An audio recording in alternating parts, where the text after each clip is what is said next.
Good morning, everybody. Engaging Dementia began as Sonus APC in 1990. It grew out of an experience I had as a teenager when I visited older people in nursing homes.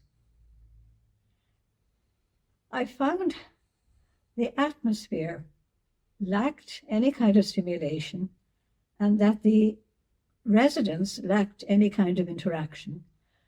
And I was distressed about it, but there was nothing I could do about it at the time, and little did I realize that in time to come, I would be in a position to do something about it.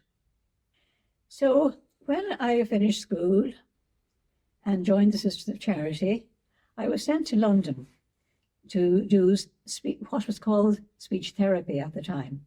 This was in 1960. After qualifying, I came back to Ireland and I spent 30 years as a speech and language therapist. Eventually, I became interested in cognitive impairment, in other words, younger people with intellectual disability. And between the experience I'd had in the nursing home and my interest in cognitive experience, these were all forerunners to what I would do eventually in terms of the Sonus program. So what is Sonus?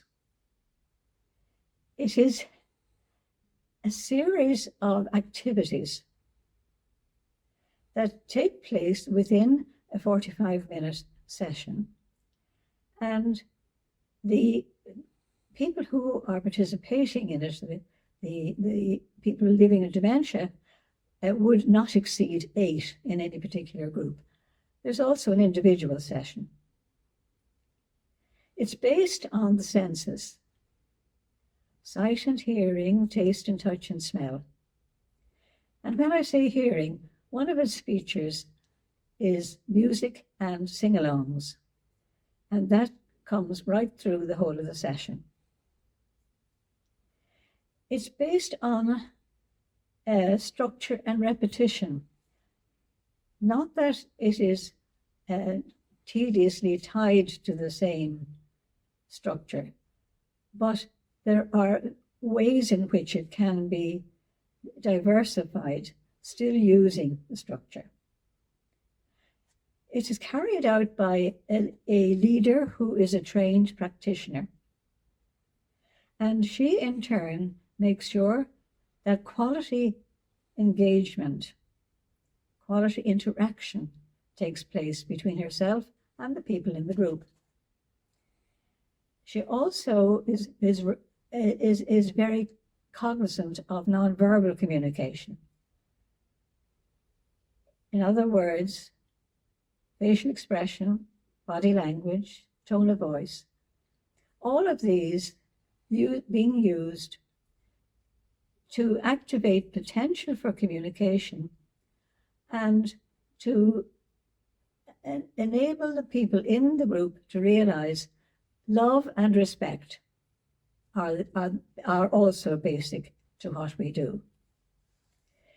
It spread because of the enthusiasm of the people who we thought might need some instruction, and therefore put on 3 parallel workshops.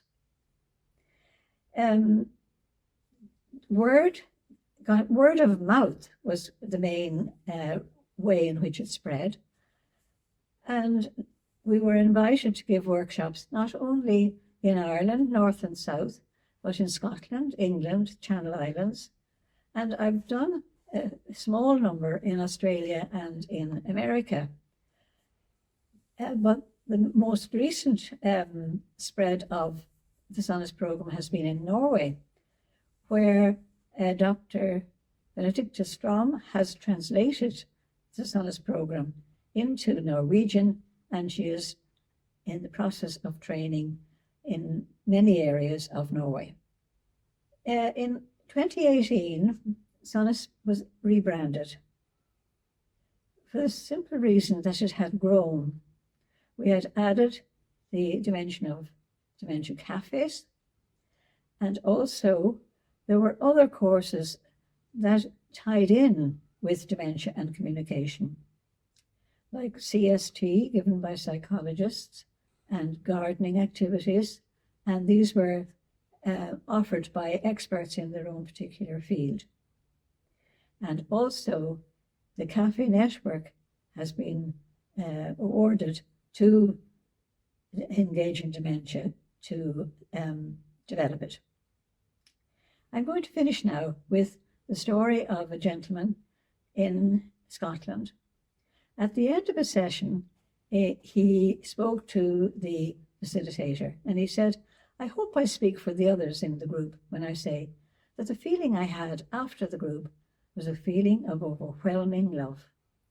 And may this be so wherever the Solace program is brought into action." So now I leave you and hope that you will all gain new insights and enthusiasm for best practice in dementia care.